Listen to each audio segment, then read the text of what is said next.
The rain had been falling since dawn, turning the roadside into a long stretch of mud and silence. A single dad mechanic worked late at his small garage, wiping grease from his hands when he heard a faint cry outside.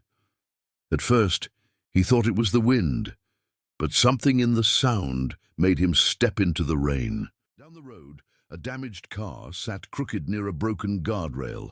A woman lay beside it, injured and struggling to move. Without hesitation, he ran toward her, using his jacket to shield her from the rain. He spoke calmly, telling her to stay awake while he checked her injuries. His voice was steady, even though his heart raced. He called for help and carefully helped her into his truck. Before leaving, he looked at the wrecked car. Even in the dim light, he could tell it could be repaired. It wasn't the first time he had fixed something others had given up on. That was his life, fixing broken machines and sometimes broken moments. At the hospital, he stayed until he knew she was stable. He never asked her name or mentioned money. When the doctors thanked him, he simply nodded and left, returning to his quiet garage. Waiting there was his young daughter, asleep on a worn couch, her school bag beside her. He covered her with a blanket and went back to work on the damaged car he had towed in. For days, he repaired it piece by piece, using spare parts and long hours. When the woman finally arrived, walking slowly with a bandaged arm, she froze at the sight of her car fully restored. Tears filled her eyes.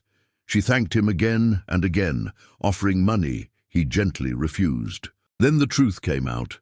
She wasn't just any traveler. She was the owner of a major automotive company, known for shutting down small garages like his.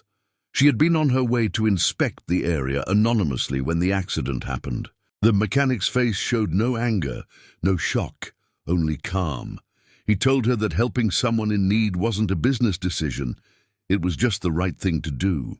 Days later, his garage was flooded with customers. The woman had shared his story publicly, praising his honesty and skill. She didn't buy his garage or turn him into a symbol.